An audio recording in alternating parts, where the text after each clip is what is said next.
बेवकूफ़ चूहा। एक चूहा अपने पेड़ में बैठा किताब पढ़ रहा था। वो कहानियों की किताबें बहुत शौक से पढ़ता था। एक दिन उसने कहानी में पढ़ा कि हाथी चूहे से डरता है। चूहे को ख्याल आया, क्यों ना इस बात को आजमा कर देख लिया जाए।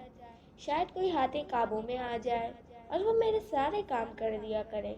मसलन घर में आग जलाना, लकड़ियाँ जमा करना, गोदाम के बड़े बड़े दरवाजे खोलना और वहाँ से चूहे के लिए खुराक लेकर आना। इस किस्म के काम करने के लिए उसे एक ताकतवर साथी की ज़रूरत थी, और हाथी से ज़्यादा ताकतवर कौन हो सकता है। अब चूहा हाथी की तलाश में निकल पड़ा। जंगल में उसे हाथी ना मिला तो वो हाथी को ढूंढता हुआ एक गांव में जा पहुंचा, जहां एक सर्कस लगा हुआ था। वहां चूहे को एक हाथी नजर आया। चूहा हाथी को देखकर बहुत खुश हुआ और तेजी से चलकर उसके पास पहुंच गया। हाथी सर्कस के काम में मसरूफ था। वो सर्कस वालों का भारी सामान एक जगह से दूसरी जगह ले जा रहा था।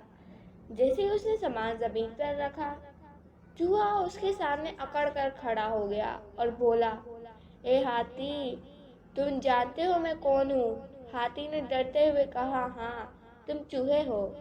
चूहे ने मजीद अकड़ कर कहा, आज से तुम इस सर्कस में काम नहीं करोगे, बल्कि मेरे लिए काम करोगे। जनाब, आपको मुझसे काम क्या है?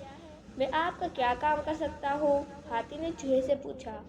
तुम मेरे लिए गोदाम के बड़े बड़े दरवाजे खोलोगे, मेरे घर की सफाई करोगे, मेरे लिए अखरोट तोड़ोगे और गोदाम से खाने पीने की चीज़ें निकाल कर लाओगे।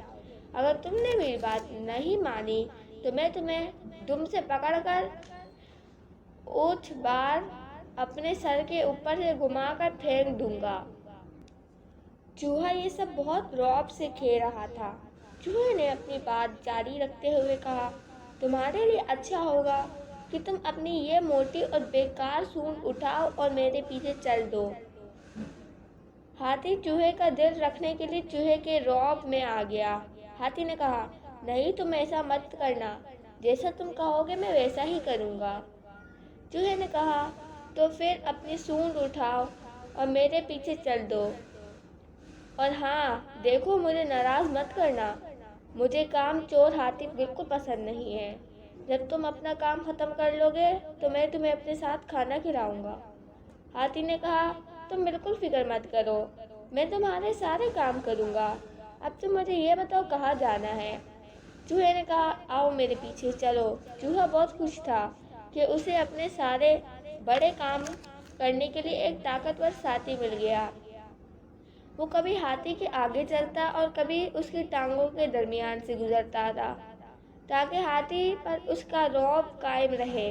रास्ते में जो चूहे मिलते, चूहा उन्हें देखकर हाथ हिलाता और मुस्कुराता हुआ आगे बढ़ जाता। कुछ देर बाद हाथी ने महसूस किया कि चूहा नजर नहीं आ रहा है। हाथी ने चूहे को इधर उधर देखा, मगर चूहा कहीं नजर न आया। फिर उसने पीछे मुड़कर देखा, मगर चूहा पीछे भी नहीं था।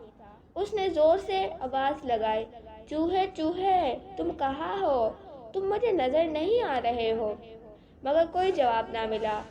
फिर हाथी ने पीछे जाकर देखा कि शायद चूहा चलते चलते थक गया होगा और पीछे बैठ गया होगा। अचानक उसकी नज़र एक दरख्त के दरमियान छेद पर पड़ी। उस छेद में से चूहे की सिर्फ मूंछ नजर आ रही थी। चूहा उस छेद में दुबक कर बैठा हुआ था। उसे दरख्त की एक शाख पर अपनी बिल्ली बैठी हुई देखी। हाथी समझ गया कि चूहा बिल्ली से डर कर छुप गया है। हाथी को मालूम था कि चूहा बिल्ली से बहुत डरता है। हाथी इस बात से बहुत खुश हुआ। उसने सोचा, बिल्ली की वजह से चूहे से जान छूट गई। वो फौरन सर्कस की तरफ वापस चल दिया। जब हाथी सर्कस में पहुंचा तो इसके दूसरे साथी इंतजार कर रहे थे। ऐसी और वीडियोस देखने के लिए हमारे चैनल को सब्सक्राइब करें। अगली वीडियो तक के लिए अल्लाह हाफिज़।